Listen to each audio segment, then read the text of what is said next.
asked Jesus and said, "Teacher, what must I do to inherit eternal life?" Jesus said to him, "What is written in the law? How do you read it?"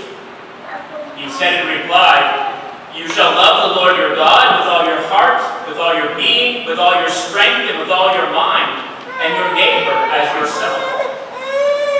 He replied to him, "You have answered correctly. Do this and you will live." But because he wished to justify himself, he said to Jesus, "And who is my neighbor?" Jesus replied, "A man fell victim to robbers as he went down from Jerusalem to Jericho. They stripped and beat him and went off, leaving him half dead. A priest happened to be going down that road, but when he saw him, he passed by on the opposite side. Likewise, a Levite came to the place, and when he saw him, he passed by on the opposite side. But a Samaritan traveler who came upon him was moved with compassion at the sight. He approached the victim, poured oil and wine over his wounds, and bandaged them. Then he lifted him up on his own animal, took him to an inn, and cared for him. The next day he took out 2 silver coins and gave them to the innkeeper with the instruction, "Take care of him. If you spend more than what I have given you, I shall repay you on the way back." Which of these 3, in your opinion, was neighbor to the robber's victim? He answered, "The one who treated him with mercy." Jesus said to him, "Go and do likewise." The Gospel of the Lord. Praise to you, Lord Jesus Christ.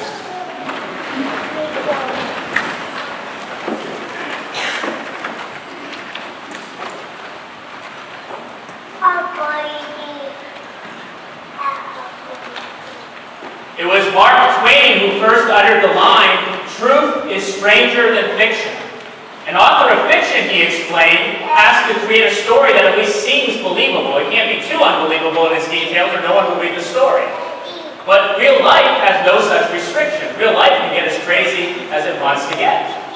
Indeed, there's a whole franchise called Ripley's Believe It or Not that profits from the telling of strange but true stories, like the story of the beavers who saved the town from a flood by building a dam, or the story of monkeys who kept the man alive in the jungle for months because they brought food to him each day. Who believes a story like that in a novel? You throw that book away, but it happens in real life. Indeed, just a glance at the nightly news or the stories that we hear about sensational crimes or great acts of heroism, they outmarvel anything that we'll find in our summer reading.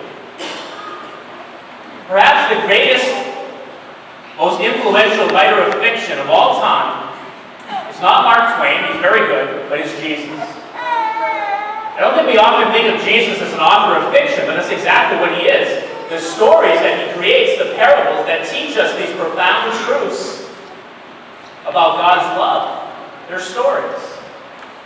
And today we hear once again one of his most famous stories, the story of the Good Samaritan.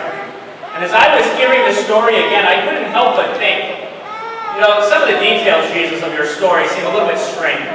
Maybe even just a little bit unbelievable. Now, who really believes that a priest and a Levite, the great religious heroes of the day, would just leave a man lying there on the side of the road, waylaid by robbers, injured and unable to help himself?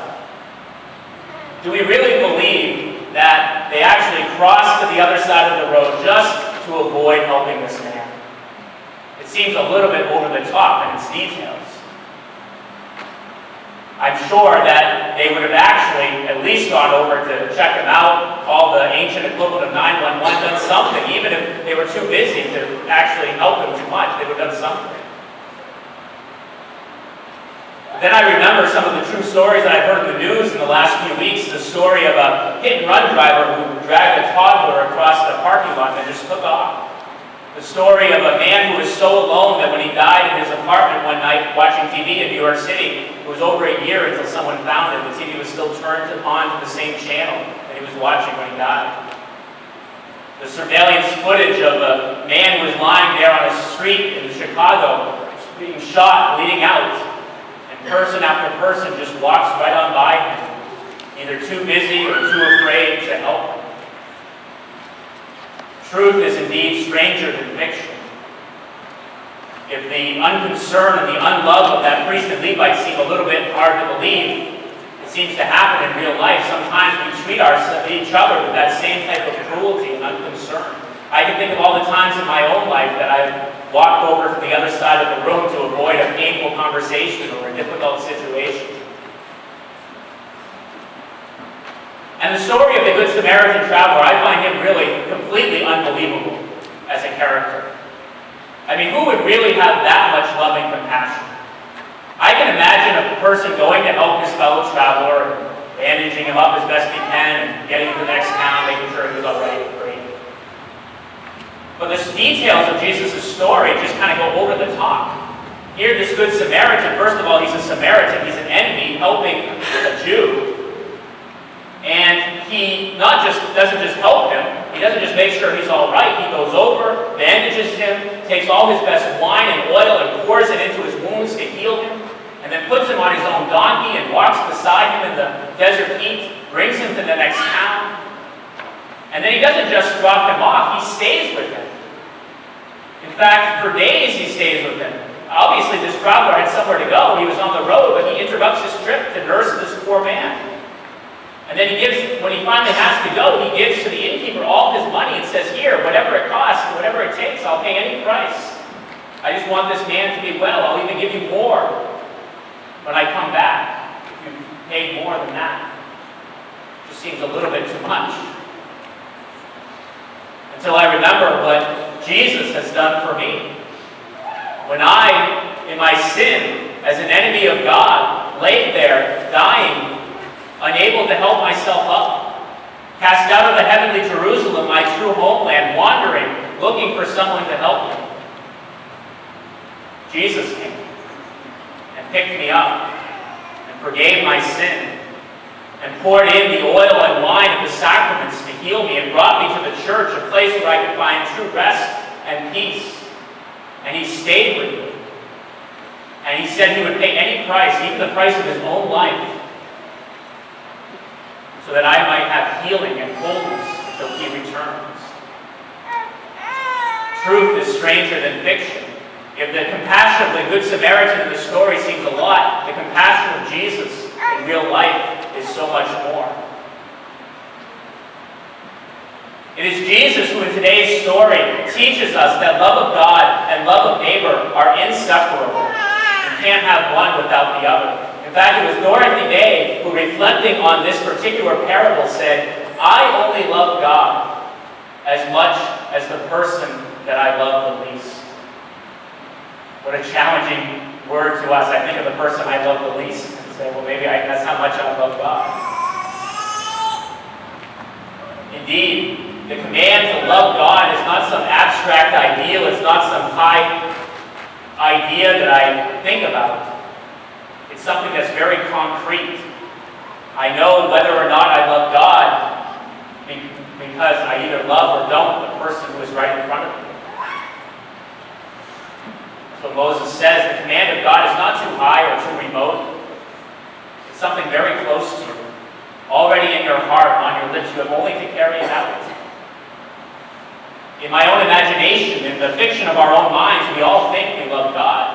But then we find out when the test comes, when there's a person in need right in front of me, and I find out whether I really love God or not in that moment.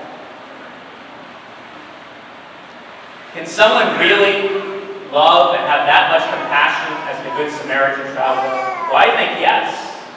Many, many people throughout the years who have heard the teachings of Jesus, who have heard this very parable, who have been inspired by the love that Jesus has for them, to go out and to share that love with those in need, to heal the sick, to feed the hungry, to shelter the homeless, to take care of other people's children, to take care of a sick spouse. Oftentimes with no recognition or reward in this life, sometimes at great personal cost to themselves, they do it. Because they know that love is the most important thing. It was Mark Twain who also said, the New Testament is the type of book that you wish that everyone else read. Sometimes it's a little bit too hard to read yourself. It challenges you. Week after week, we are challenged by the stories that we read in the Gospel. The greatest story ever told about love, God's total love for us. inspired to make that story a reality in our life, so that we ourselves and others may know that real heroic love is not just something that we read about in storybooks. It's something that becomes a reality in our lives through God's grace.